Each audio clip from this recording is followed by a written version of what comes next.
Hello, everybody, and welcome to Haway the podcast. It's Gav, and you join us today for, well, it was meant to be a Q&A today, and then Sunderland decided that they were going to do lots of things all in the space of a short space of time. A short space of time, we can keep that one in, Chris. As plenty of transfer rumours emerged, and we thought, well, we'll knock the Q&A back a day, so if you listen to tomorrow's pod, that should have been out today. But regardless, we are here to chat all about a bit of transfer stuff. Because it might have escaped the attention, but the transfer window's just got a little bit busy for us. Today, I am joined by Andrew and James. Good afternoon, evening, good morning, whenever people are listening to this. Andrew, you all right with this? I'm good. What was it? Good afternoon, evening, morning. I mean, breakfast, whatever. It's 9 o'clock somewhere, isn't it? It's virtually 9 o'clock here at night, mate. And we are alive and well, and we're buzzing to be chatting because there's plenty to get into today, isn't there? Aye, it's been a classic quiet Sunderland afternoon, hasn't it? You know, where just everything's exploded. And if anybody was saying Sunderland's transfer business has been a bit slow, well, hopefully they've enjoyed it now because things have suddenly picked up a notch, haven't they? It's been a bit of a crazy one. Yeah. And James, you're with us too. You've got Noah Siddiqui with you, and I love that photo. I've got to be honest. Yeah. I think that needs to be put on. Do you know when they do the graphics on Sky and it's like the players all that needs to be it. I think he's resurrecting Eli's old sunglasses as well. I had this prepared for the post-Ipswich game, but after the way that were lost, I thought time and place, and it was neither the time nor the place. But I like your little homage to, I don't know if anyone's seen The Truman Show, but Truman Burbank, when he's like, good morning, and in case if I don't see you, good afternoon, good evening, and good night. So Gav just doing his best little Truman Burbank impression at the start. Indeed. Right, where should we start then? Because it has been quite a day, hasn't it? As we record this, by the way, we don't know who Sunderland are playing in the Cup. We know we're at home. So by the time people listen to this, they will know who Sunderland are playing. I'm trying to catch that fly that keeps going past my camera. This is great for YouTube. Everyone can see me trying to swat a fly. But yes, we've got a cup draw tonight. We don't know who we're playing. We know it's at home. If it's Newcastle, then we might have to re-record this podcast. But we didn't want to stay up too late in case it was like ridiculously late and we're all knackered. But I think we'll start with Jack Grealish. I think that's a good place to start. Even though that was the second of the two big stories of the day to emerge, it is quite a story, isn't it, James? Because I didn't see this coming whatsoever. I mean, particularly after it emerged that we're trying to sign another left winger, again, which we'll get onto in a bit. But we've already got lots of left wingers. And then this story about Jack Grealish emerges. And this proper knocked the wind out of my sails. I did not see this coming whatsoever. I know Jack Grealish has kind of fallen out of favour at Man City, although he has got himself back into the team under Maresca, coming off the bench in the first couple of games for them. He was basically out of the picture under Pep for a couple of years and then went on loan to Everton last season where he was, he was fantastic at Everton. Actually, they really enjoyed having him there, and then he picked up a bad injury, which kept him out for the rest of the season. But genuinely, this might be one of the most exciting signings we've made in a very long time.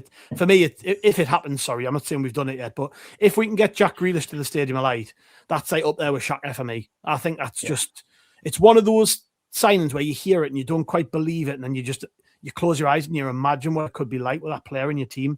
And we don't get many moments like that. Most of the time, I haven't got a clue who these players are that we're signing.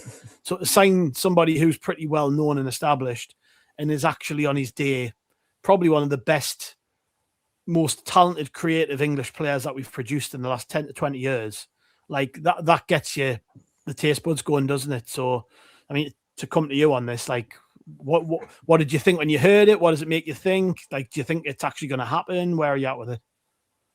Well, to be honest, I was really busy this afternoon working, so I didn't even see the other news that released until hours later. And then it was kind of like a 1-2 punch. I think it was Downey got the exclusive on the Brazilian winger. We'll get to in a sec. But then Ornstein just coming out of nowhere with like a transfer Hang on a second. bomb. Downey and Ornstein, are you with a teacher? Well, it's easier using the second names, I guess. But I forgot. Also, to be honest, I forgot what his first name was. It's David, isn't it? I was racking my brain trying to think of it.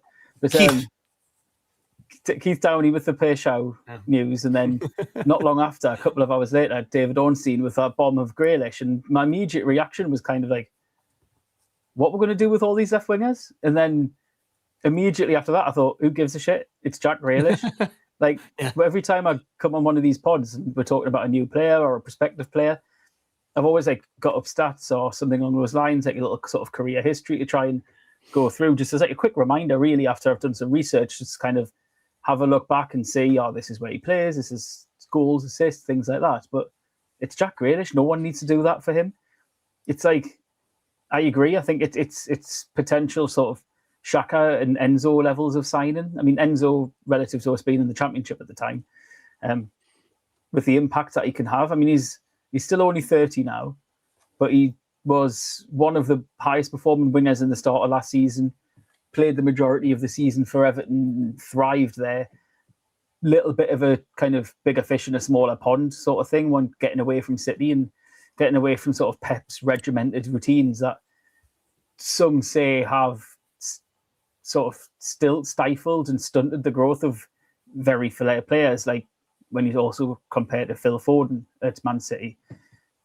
And then getting away to go to Everton and performing the way that he did early on in the season, the first half of the season, until later on when he got injured, he was absolutely magnificent. I mean, if not for injuries, he probably could have had a shout for the England World Cup team, purely because his level of performance for Everton was that high. And looking at it, I couldn't kind of believe that I was reading it. Like, he's kind of someone that most of us would like to have signed at some point over probably the last 10 years and just thought, not a chance. Even this time last year, we thought, there's no way we'll get Grealish or a newly promoted side. So if we can do that now, get him on a loan or however we're going to do it, I mean, it's in Man City's best interests to organise for a transfer. Of course it is, because he's out of contract at the end of the season. But if we could get him on a loan with a view to then him joining permanently at the end of that, I mean, his last move, he was a £100 million footballer. He's astoundingly talented. And I think, where does he play? Would he compete with Enzo as a 10? Would he start on the left wing? Or is the other guy going to start on the left wing? Is this kind of pinning off Talbi and Angulo's development? Or is this just two transfers over striking while we've got the opportunity to? And I think both of these names, and particularly Grealish, is a name where if you get the opportunity to sign Jack Grealish, you take it. You don't ask why, when, or what's going to happen. You sign him and then you deal with that. You deal with the situation once you've got him through the door. He's that good. And I think for us, he's absolutely perfect. We need creative players.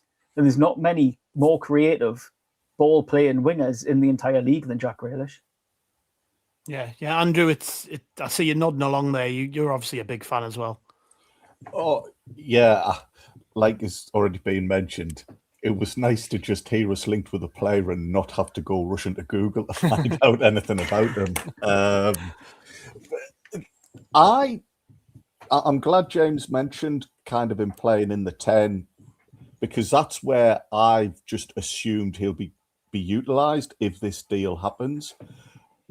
Not once has anybody said this summer, we need backup for Lefay. Or if they have, I haven't heard it. But now I think about it, well, of course we're going to need backup. We might be playing 50-odd games. Enzo Lefay hasn't been injured yet, but we don't know what's happening down the line. And it won't just be an either or. You could see a scenario where Lefay is in the 10 or starts in the 10 and Grealish is playing out wide. But they're all over the place, working together, or there's a bit of flexibility. One of them ends up out wide, one of them goes in the middle, giving defenders a real headache and a real problem to pin them down. So I wasn't necessarily thinking he would be an out-and-out left winger for us. I see him more as somebody who could do a job in different positions and work with different players at different time. I think he's got that skill and ability. He brings a bit of wow factor as well, which is nice. It's just nice to be talking about such a well-known player. So there's no suggestion it's a done deal yet, but clearly the wheels are in motion, and clearly all parties would appear to be keen for it to happen. So if it does come off, I'll be buzzing. I think it'd be great news. Yeah, and this came totally out the blue, didn't it, as well? We haven't heard any murmurings of us being in for him, and there's been quite a lot of talk about him going back to Everton, which I can understand because it did go pretty well from there last year, and if it wasn't for the injury, he probably would have ended the season as their best player, probably voted player of the year, because he was on that sort of trajectory. He was, creating chances, scoring goals, enjoying his football again. And that was under David Moyes, by the way, who, less said about him, the better. So in a team where you could genuinely see us building around a player like that, and you can see an obvious role as well, which is really weird to say, but like you mentioned it there, the link up with someone like Enzo Lefebvre. I mean, God, just think of them two playing together. Like, I'm desperate for this to happen. I really, really hope it happens. And you're totally right, Andrew. It's nowhere near a done deal as of recording this. Literally this afternoon, these stories came out to say Sunderland were right on it with him. Look, you look at who broke the stories and who seemed to have info on it. Keith Downey, direct line into the club. Fabrizio Romano, direct line into the owner. David Ornstein, likewise, direct line into upper management at Sunderland. These are the top of the tree transfer journalists, and you would imagine we would only sign off on them running that story with their say so. And when that happens, that generally makes me pretty confident. There's all sorts of conspiracies you can come up with. People have said, well, is this to put pressure on Sporting because we want Jenny Katamo? I don't know about that, because if you were going to do that, you probably wouldn't use someone like Jack Grealish, because then people are going to get disappointed if you don't sign him. There's been other stories out there where people are trying to put 2 and 2 together, maybe getting a 5. This might not happen, is my point. It might not happen, but this is more like it, isn't it? This is the sort of thing I think people were waiting for, was like this level of deal. And to be fair, you look around the league and you see what similar teams are doing to us, and some of them are making quite exciting moves in the transfer window. But all that says to me is, well, Sunderland can do that. We can go and get an A-level player, a world-class player, if we really want to push the boat out. And I've had that in the back of my mind all summer, because I just felt like there was going to be one move this summer. We know that the cost controls for being in European competition are tight, but we've kept ourselves pretty clean over the last year or two.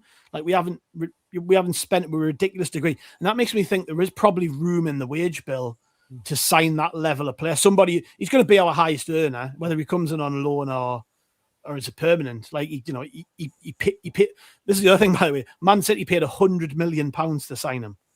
So this is you're talking about somebody who, when he's on his game, is one of the best around. And like, if I think you're right, James, as you say, if it might just be the case that they've looked at this and gone, we cannot pass this opportunity up to have a player that good at Sunderland. We'll find a way to make this work. You have to assume that it's probably been in the works for quite a while behind the scenes. You don't just decide to go for someone like Grealish. It's a little bit like the Xhaka deal, where KLD rang him in the middle of the night, and then it was ongoing. Conversations were ongoing for a very long time before the transfer was ever even confirmed. This has just been rumbling on in the distance while everyone's been assuming he's going back to Everton, or he's staying at City. He might stay at City, get a new chance under Maresca, or if he's going to go anywhere, he's going to go to the place that he loved last season.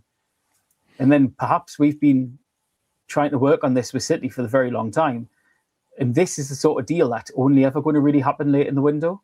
He's going to assess his options. He's going to see who comes in for him, because you'd assume half of the Premier League would try and sign him because he's that good. I mean, if you just look at, like, if you compare him to Talby, our probably, in my opinion, best left winger, Grealish last year was in the 94th percentile for progressive carries. Talby was in the 47th. 85th for dribbles completed. Talby 50th.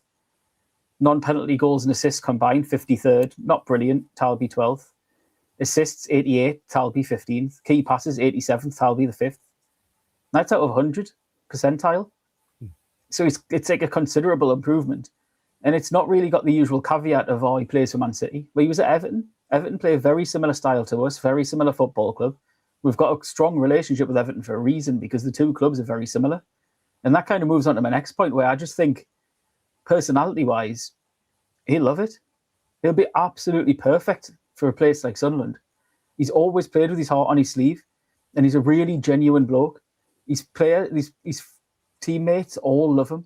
Everyone talks about Grealish, who plays with him. Haaland did that video that went viral where he cut his hair. Well, who were the three people that he FaceTimed on that video? Pep Guardiola, Zlatan Ibrahimovic, and Grealish.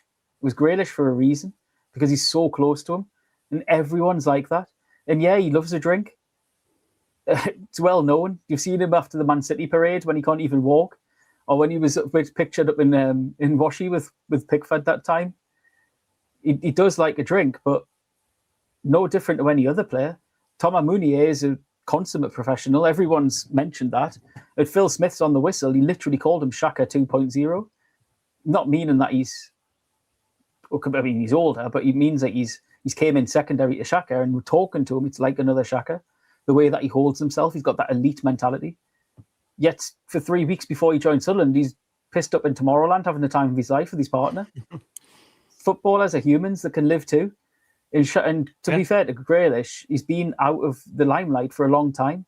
Yeah, 6 years ago, he had those COVID parties. Shouldn't have done it. Rightfully was attacked for it at the time. Absolutely rightfully, while the rest of us were locked up. Shouldn't have done it. Before that, the incidents when he was at Aston Villa, the car incident, the drinking incident, shouldn't have done any of that. But all players deserve a second chance. And it seems to me like he's matured over the years. And you can tell his maturity in his performances as well. He got away, playing for Man City, getting away from Villa, going to Everton. He was just, it's just a ridiculous signing, to be honest. I can't believe we're sitting here talking about it, because I just think he'd be absolutely perfect for us. We would love him and the way he plays. And I think he would love the area, just like he loved it at Everton last year. Yeah. Andrew? I think it's important that, we mention that sometimes he likes a drink, and there were negative stories about him. And I'm not trying to excuse any of that behaviour, but that was a young lad. And just this country in general are terrible for judging people when we haven't walked a mile in their shoes.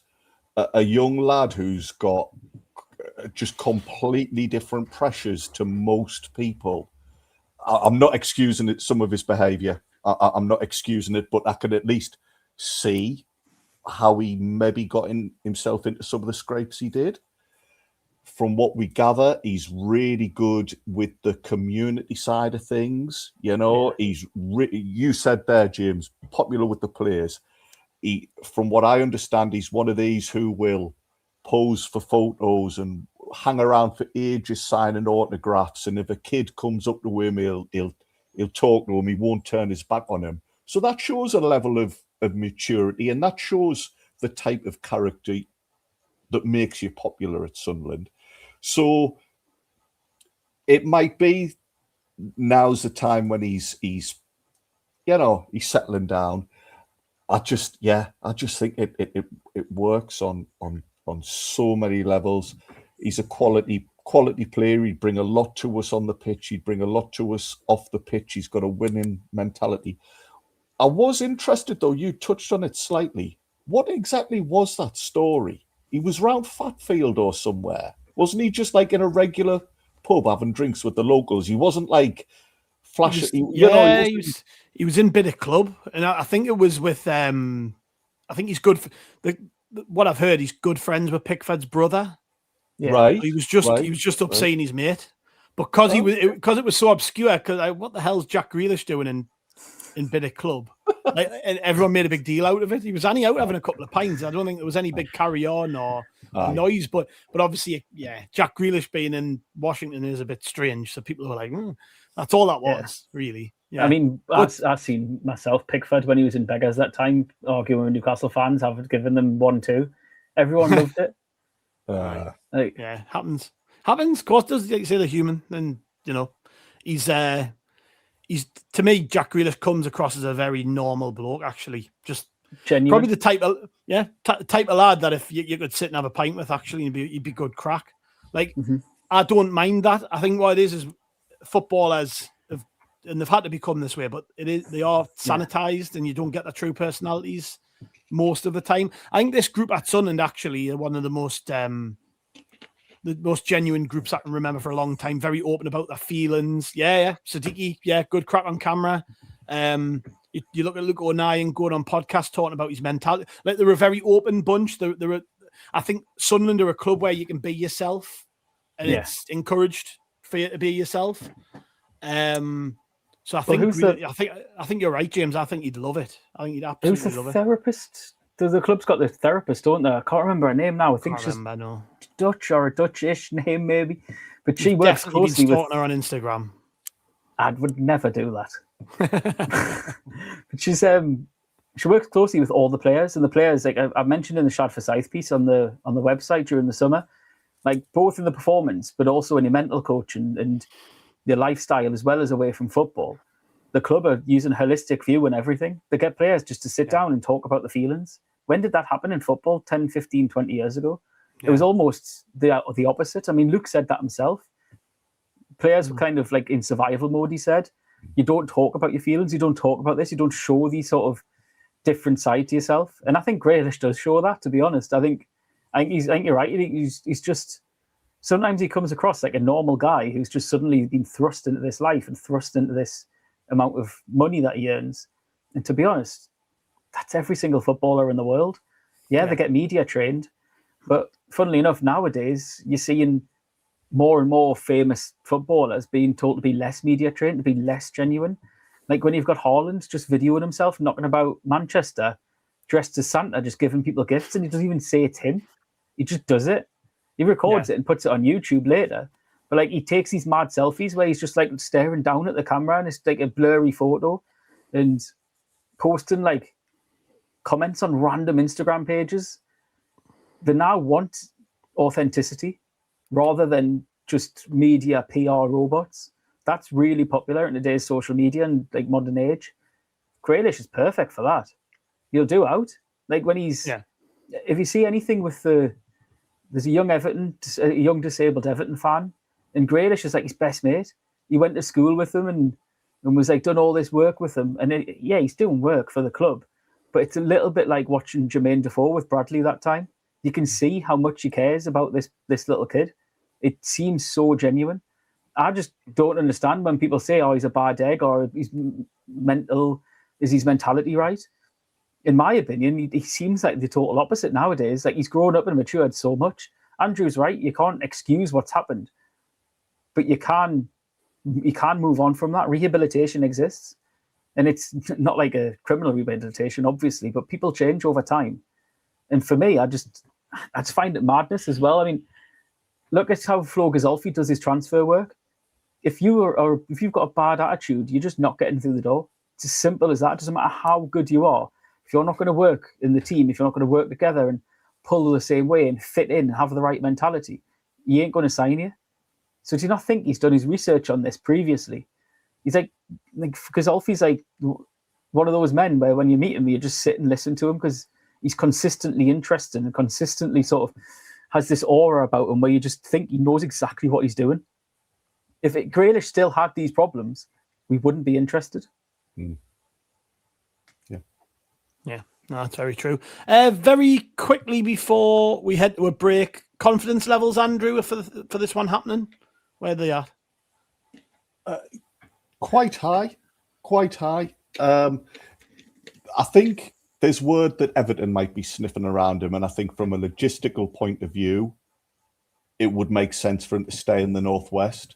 But I think, other than that, I think we offer a lot to Grealish. And as James said, if there's an atmosphere around the club of, welcoming different characters, making them feel part of the group, giving them a chance to shine, I think he'll grab that with both arms. So I can see this happening. Yeah, James? Don't take any insight into this. I didn't have a clue. I didn't even know about it until today, and then it took me a couple of hours to catch up from everyone else. But I'm going to say 10 out of 10, purely because if not, I'll be absolutely gutted, and I'll have to see that club therapist myself. Yeah, I'm not offering a number up on that, but I think I'm somewhere in the middle. I don't know. I don't want to get too ahead of myself with this because almost feels too good to be true. Let's get carried away, man. I'm not used to being. Yeah, I know. Gav, maybe by the time we get into tomorrow, it might be a little bit different. Maybe some more stories will emerge and say it's happening. He's heading to Sunderland for medical. I mean, that would be unbelievable. But as we record this, it's very early days with all this, and so much can change. And I don't want to sit here and be like talking like he's already signed for us, and then tomorrow we get gazumped by someone else, and these clips are showing up on. And we all say TikTok. He's rubbish. Yeah. We all say he's rubbish anyway, and he's a bad apple. And just in all seriousness, no, Gav, you're right. It might not happen, but it is quite clear, and you touched on this earlier. It is quite clear that there's something there. The club would have dampened this down otherwise. They've perhaps even allowed the story to come out. So I think it is fair that we're talking about it, because it isn't just a lazy link. It's a real indication of the waters Sunderland are fishing in now. And if it doesn't come off, well, at least you can applaud the club for their ambition and for trying to make something like this happen. Yeah. You know what it feels like to me? It feels like the first Europa League transfer. Like, this feels like the transfer that we get this because we're in Europe. If it goes through, there's been a lot of the other transfers are like very typically Sunderland. Metali is like straight out of the Sunderland player book. So is Mounier with Xhaka, Ahoka. Who the hell had ever heard of him before? Proper Sunderland transfers. This one feels like Xhaka was like a kind of like, that was like, we're in the Premier League now. And then now getting Grealish, if we do, it's like, right, this has happened because Europe. This is what's pushed him over the edge. We just need to get Pickford and his brother on the blah and convince him. I'm sure the only downside to Pickford getting involved is probably wants him back at Everton, doesn't he?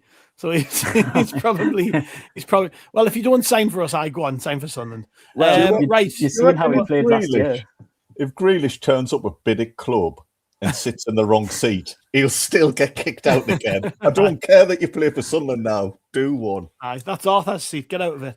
Right. We'll go for a quick break, and then when we come back, we'll talk about another player who has been linked with Sunderland. So yes, join us back after these ads. And welcome back to Haway the podcast. And we've talked about Jack Grealish because that was obviously the more notable of the two stories we're about to talk about today. But still, this is still very, very notable. I mean, this would have been a huge story on any other day, but then it got gazumped by the Jack Grealish story. But regardless, this is still big news. And it was reported early on Wednesday, I say early on, I think it was sort of late morning, that we were attempting to sign the Brazilian forward Igor, I think it's Paixao. We had a good 10-15 minute discussion before we hit record on how you actually say his name. And apparently it's Paixao. So if you're wondering, that's what we're being told by random Brazilian people on YouTube. But apparently that is the name. So Igor Paixao, who plays for Marseille, he's 26-year-old. He only joined Marseille a year ago from Feyenoord, where he'd had a lot of success. If you were thinking, where do I know this name from? I think Leeds basically spent like 6 weeks trying to sign him last summer, only for him to choose Marseille. And then they've spent quite a bit of time over this summer, also shouting about how they want him at the club and all the rest of it. Which is why if you open any post on social media about him in relation to coming to Sunderland, it seems to be the comments are full of Leeds fans who don't really want to see this happen. But yes, apparently we have made a bid. Rumoured fees have been anywhere from sort of 30 million euros to 35 million. You know, as we sit here right now, there's been nothing to say the deal's done. He's on his way for a medical, but all the reports coming out of France were that this was very, very close to being agreed. The caveat to that is that apparently the Marseille manager is absolutely foaming about the fact that it looks like the club are selling one of their better players. By all accounts, Marseille are struggling a bit with money and could do with it, which is why they're selling a player so soon after signing, despite the fact he's pretty important to them. I think he's already started the season in the team. You know, got plenty of goals and assists last season for them. So it's not like he's been a dud there, but they need the cash effectively. So, and there's a bit of politics going on the Marseille end, which might be why we haven't been told it's definitely happening. So that seems to be about the state of play as I understand it as we sit here. Again, by morning, by the time some people might listen to this, could be over the line, could be off. But as we sit here, this is very much a deal that might happen. James, I'll come to you first. Paixao, are you sticking with that? Because you thought maybe a little bit of an N on the end, but we're going with Igor Paixao. Andrew just said, can we not just call him Igor? Which I thought was probably better. If we just have Igor on the back of his top, Igor. Even there we go. I don't even know if it's Igor or Igor. Anyways, the Brazilian winger from Marseille, James. First off, what did you think when you heard this? And is this the type of player we need? Because we've already talked about Jack Grealish. We've already got a lot of left wingers. So that could be another one through the door. To be honest, it was kind of the same as Grealish. I thought, he's not a right winger. We're desperate for a left-footed right winger for the balance, for someone to beat the man one-on-one and balance the team out. But then I thought, who cares? This guy is brilliant. He is absolutely brilliant, both at Feyenoord and at Marseille. He's basically an elite level 1v1 ball dribbler. If you think of Mundell early days in the Championship, where all he would do is use his pace and shoot consistently, use his pace, shoot, get shots on, take his chances. That's what he is. I mean, he's tiny. He's only like 5'6". He's a tiny little bloke, but he's small. He's rapid. He's very, very, very, very one-footed. He's like the most right-footed man in the world. Basically, don't ever expect him to use his left ever in any situation. But he's just get the ball, beat his man, and shoot. And that's exactly what we need on either wing, to be honest. I really like Talby. He's a really good prospect, but he's just that. He's a prospect. He's only going to turn 21 this season, is it? Or just turned 21? He's going to blow hot and cold. He only played 1,700 minutes last year. He was in and out of the team. And that's because he's a prospect that needs developed, that needs worked on. Angulo is, again, he's settling into the club, settling into the country. He's only just learning English. He again is only a prospect, a year older than Talby. The problem with both of them is that even though Angulo scored a brilliant goal, he didn't really show it in the rest of his performance, and similar to Talby. 1v1, they're not consistently beating the man enough. It's far too often where they slow the ball down, play it backwards, or they don't beat the man, they just run into a blind alley. This is what Paixao excels at. He's done it at every single club he's been at. When he joined Marseille last year, played under De Zerbi's system, he scored 26. He got 26 goals and assists in Feyenoord in the Eredivisie. He's won the league at Feyenoord. He won the cup at Feyenoord. He went in last year and was absolutely brilliant in the Champions League. 5 goals and assists in 8 games. I think he got like 12 across the course of the Ligue 1 season. And ironically, when De Zerbi left, he actually got better. He's not brilliant as a pressing forward. That's probably the one sort of aspect of the game where Talby and Angulo would probably outweigh him a little bit. Now, he's going to probably be a bit lightweight as well. Like I say, he's only 5'6". He's a small guy, but you need to catch him first. He's got a very similar sort of profile to, I don't want to say the name, but Ahmad on the opposite side, in the terms that he's little with a very low centre of gravity, but he's far quicker. He makes some of our faster players look slow with how pacey he is. That is particularly his acceleration over sort of 5-10 yards, which is arguably what Talby may not have. I don't think he's got explosive acceleration, but when he's up to speed, he's probably nearly just as fast, if not faster, than Wilson Isidore. So him joining up with Metali on the left-hand side, they've both got explosive pace. That's exactly what we need in this team. And I think Marseille right now, or I know Marseille right now, are going through a financial crisis. They need to sell players. And their manager, Bruno Genesio, you mentioned earlier, is kicked off about this transfer, saying that if he goes, I'm going. Well, to be honest, he said that about Pierre-Emile Højbjerg. He said, if you make me take the captaincy off him, I'm going to leave. And then, a day later, Højbjerg's no longer the captain. When he was at Lille earlier in the summer, so he was Lille manager, managed Jose Font, funnily enough, and then moved over to Marseille. He said exactly the same thing like 2 years ago. He said, if you sell this player, I'm going to leave. And then they sold the player and he didn't leave. So it's a favourite tactic of his. I don't know whether I'd read much into it, to be honest. But when he took over, he got the best out of Paixao, and he got better and better as the season went on. And I just think it'd be like the perfect signing for us if he was just left-footed and could play on the other side. I would love to get one on either side. I just don't know if we're too close to that 70% SCR limit to afford Paixao as well as, say, a Katamo, unless someone's going to leave, which is what we'll probably get into in a second. But for me, it's because of Marseille's financial troubles. If he's available for 30 million euros, it's against akin to Grealish, where you sign him and then you figure the rest out. Yeah. Andrew, your thoughts on Paixao and the potential of signing him? Again, as James said, I think there's no denying this is a player with a bit of pedigree. He's a little bit older than the normal type of player we'd sign. I know generally we sign very young, unproven wingers. He's proven himself in a couple of different leagues. He's already shown he's got it and can score goals and can add assists and all these other things that are going on. But is it what we need? And if it is what we need, what do you think this means for the makeup of the squad?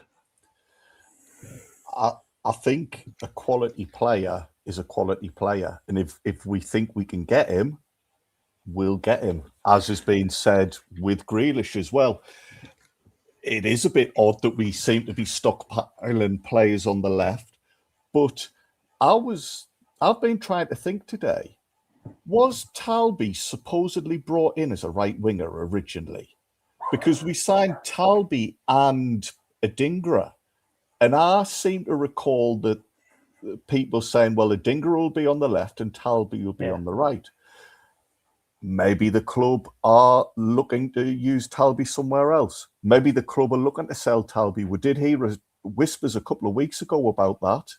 So I think it's fair that it leads to questions and maybe people are being earmarked for departures. I mean, Romain Mundle signed a contract this week, so he might not be going on a permanent, but you'd assume he'd be going somewhere on a loan. So yeah, the fact that he plays left wing, I don't think is an issue. If he's good, bring him in. That needs to be the main consideration. Again, it fits in a lot in terms of how we look to do business. You've both mentioned there, Marseille is struggling for cash. That's exactly what we did with Aldrete. We identified a club who needed to sell. I don't think they were short on money. I think they just needed to get round some sort of financial restrictions or something. So the chairman basically admitted we've had to give away Aldrete for like a song, basically, because of the position we're in. So they've identified that. We've consistently brought in players who have won trophies elsewhere. And James, you said there he's won a title and a cup in the Netherlands. That fits in with a lot of the players. Siddiqui had won the title in Belgium, and a few others had won cups here and there. And unlike Grealish, I did have to Google this lad. I've had a look at his stats.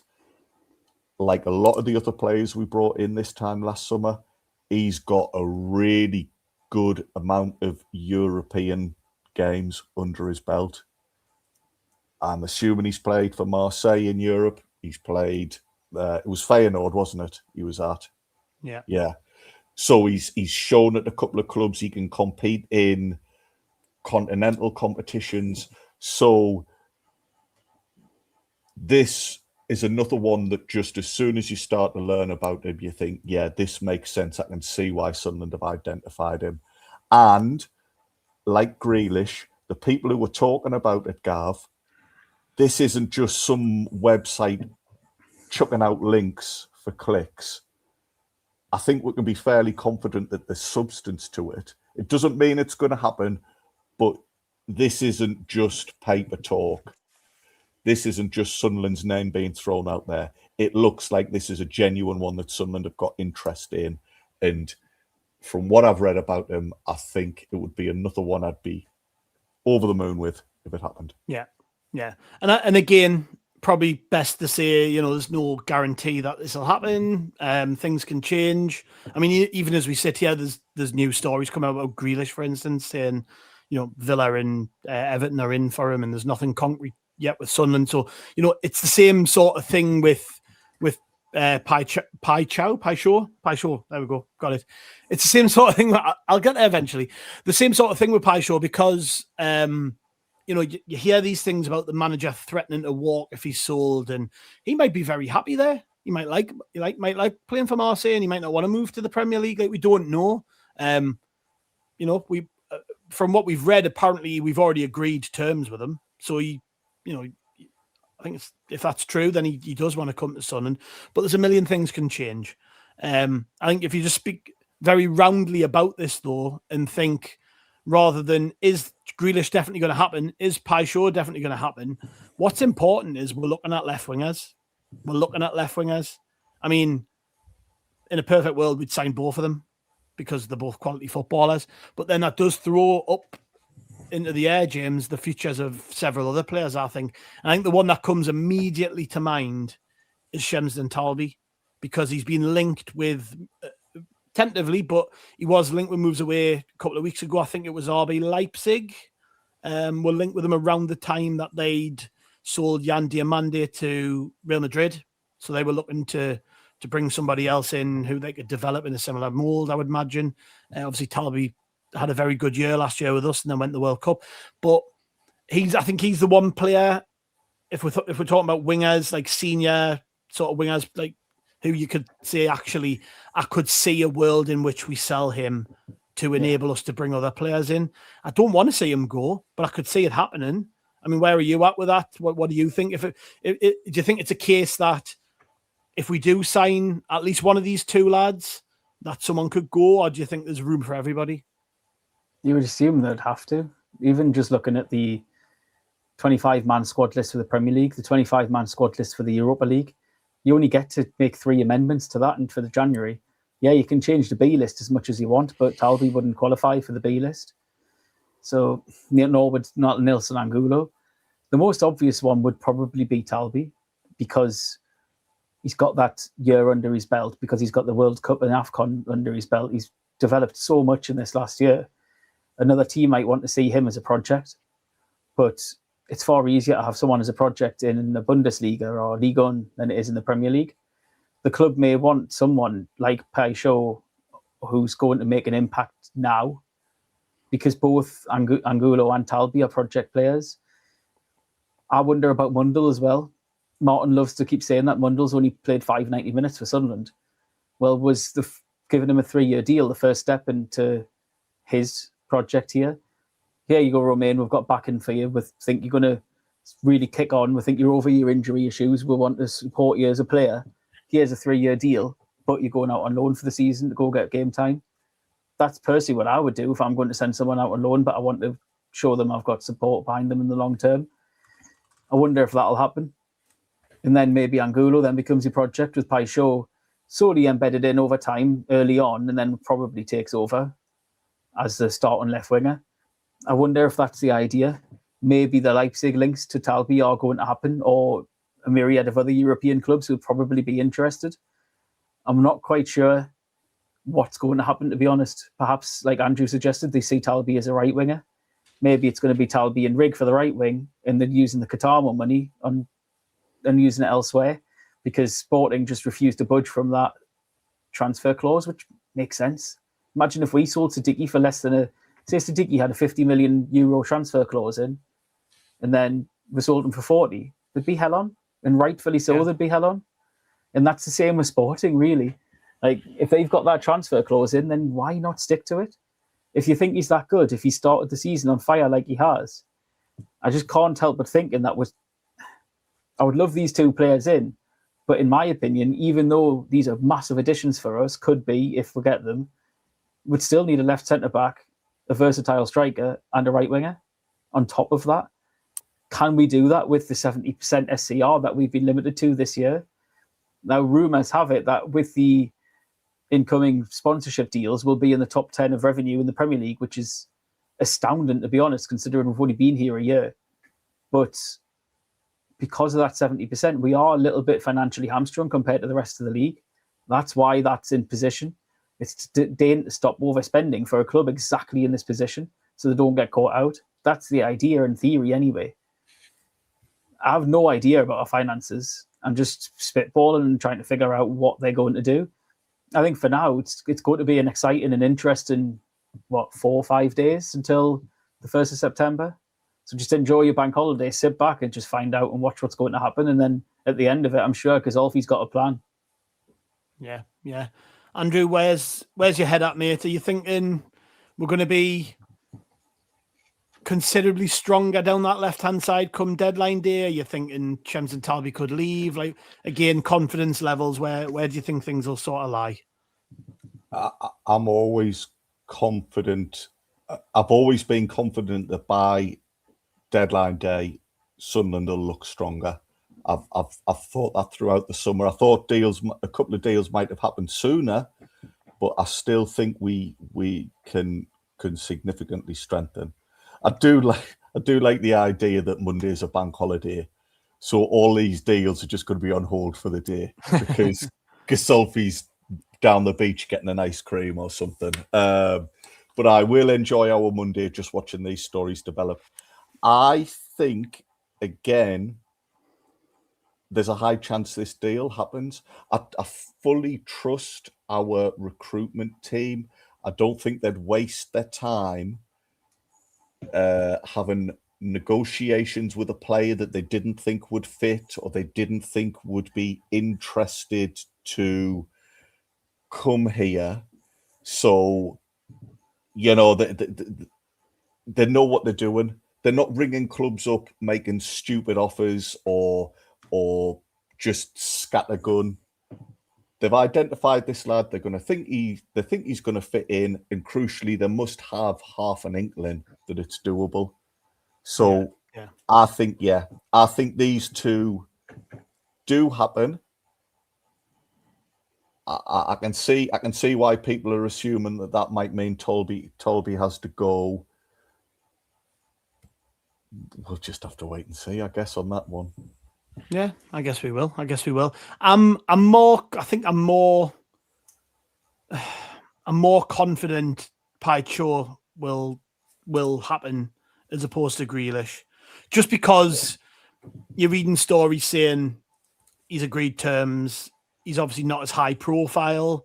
Feels like with that one, it's kind of we don't tend to hear about things unless they're basically done. And like with the Grealish story, that's quite a high profile player, particularly in Britain with, with the clubs involved, Manchester City, even, Sunderland, with a player of that caliber and fanfare, it was inevitable that if a club showed real genuine interest in him, the story would break pretty quickly, I think.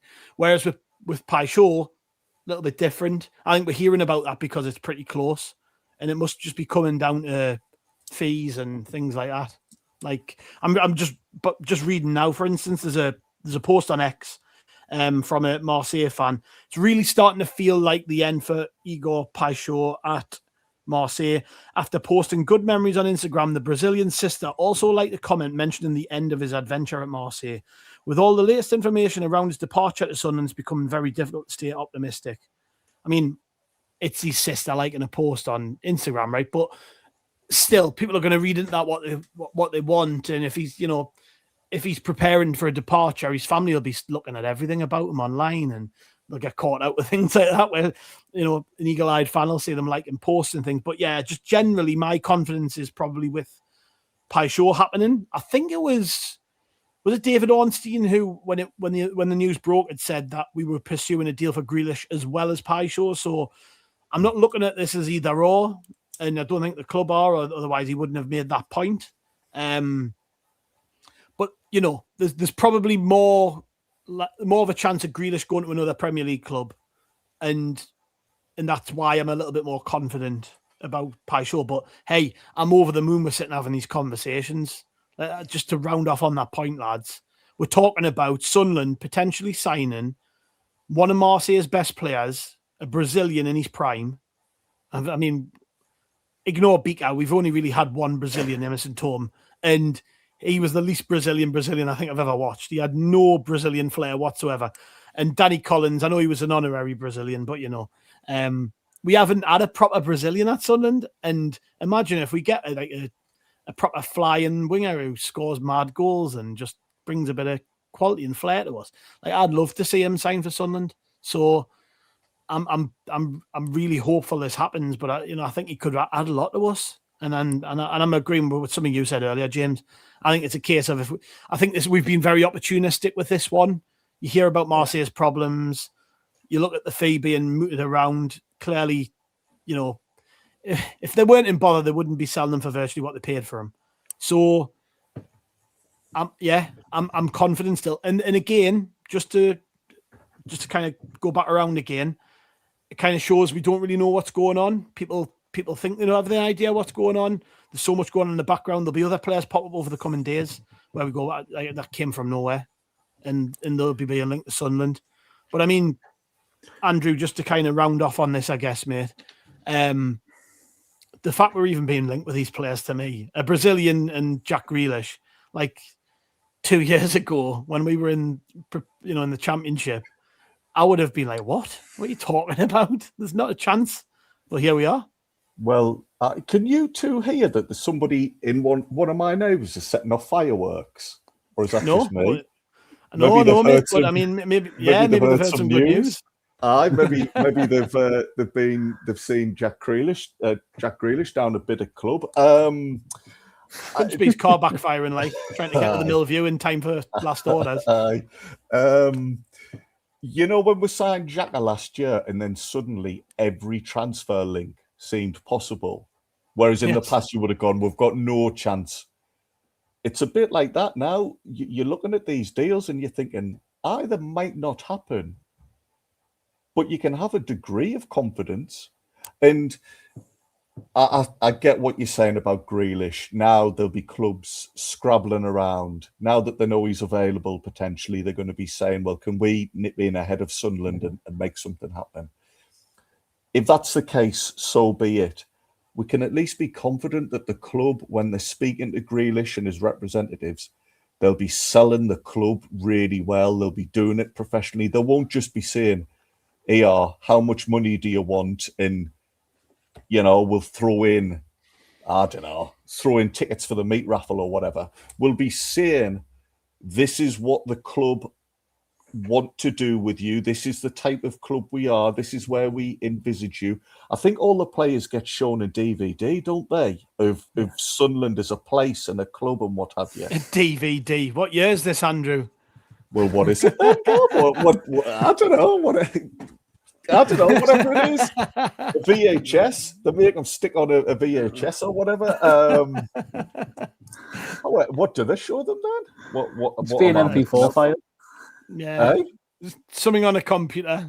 I don't even think PCs have disc trays now to show DVDs. The club have got a dodgy Fire Stick that they scout all the players via. They watch all the games on dodgy channels, and then they've just stuck this a link to this footage on. So, if it doesn't happen, at least I think we'll be giving it a proper good shot and really trying to do the right deals and trying to do them the right way. And today for me has just been a reminder, not that we needed it, but just a reminder that at the moment this club does mean business. Yeah. You find that funny, James? Did you? Do you remember when you were a Ben and you were at school, and the teachers used to bring out these projectors with the mirrors and the see-through sheets? They were ancient. I'm just picturing Andrew at the front of a class with one of them, just one of his ancient projector going through and fucking it on to show the video of the players. We'll save that for the next episode of the Sunday years, Andrew. I think maybe get the old projector out and see what we can find. Well, chaps, yes, it's been great catching up, and it's been great chatting about two very good players that may or may not sign for Sunderland. We don't know. We aren't coming. We didn't want to sit here for an hour having people that come at the end and think, well, they didn't tell us anything I didn't already know. Like, I thought they were going to tell us like Jack Grealish has been spotted in Seaham Hall, or we haven't got a clue. We're just reporting what's going on at the time of recording. As it stands, like I say, Jack Grealish may or may not be in talks with Sunderland, may or may not be in talks with other clubs. The fact he's even in talks with Sunderland just blows my mind and shows how far we've come. And likewise, Igor Paixao, if that one happens, I'll be absolutely over the moon. If it doesn't, I'm sure we've got other targets. So it's going to be an eventful couple of days, lads. That's the top and bottom of it. We've got the Europa League draw. We've got the Fulham game. We've got deadline day. We're going to be busy. So stick with us on Haway the podcast and Rota Report because we've got plenty coming up. The plan at the minute is to do a YouTube live stream on deadline day for the last couple of hours. So if you aren't following us on YouTube, search for Haway the podcast. The majority of our podcasts are now in video format, so make sure you get subscribed and watch us on there because it's fun. It's a little bit different. You can see our lovely faces. And if you're not a YouTuber and you're still into podcasts, then go for it. Get subscribed even on those feeds. Go on, Andrew. Gav, are you sure it's video format and not DVD format or anything like that? You know, apparently a couple of people have said that they thought I sound a lot older. And I thought, I wonder why that is. I've obviously just given the answer why, because I'm still watching DVDs whilst you lot are doing something a lot more futuristic than me. You're an old soul, mate. That's what it is. Yeah, we've had a lot of feedback. Now you've brought it up. We've had a lot of feedback from our viewers now, Andrew, who just cannot believe what a gorgeous specimen of a man you are. They were all expecting you to be this pensioner in a home, and you're not. You're just a young bloke. Nobody has said gorgeous specimen. I'd be staggered if somebody said that. It does amuse me, though, that people are saying, oh, he sounds a lot older than he looks. It does amuse me because I'm forever being told that I'm immature by the wife. So I might have to tell her people think otherwise. Yes, it balances things out. But if you are a fan, Drew, then join us on the next episode of the pod when he is on and bump those viewing figures up for us because we love it. He's so humble, bless him, he hates it. Yes, thank you to all the fan Drews out there for joining us today. Thank you, James and Andrew, for being with me today. And thank you to everyone else. We will be back tomorrow with another podcast. We'll see you then.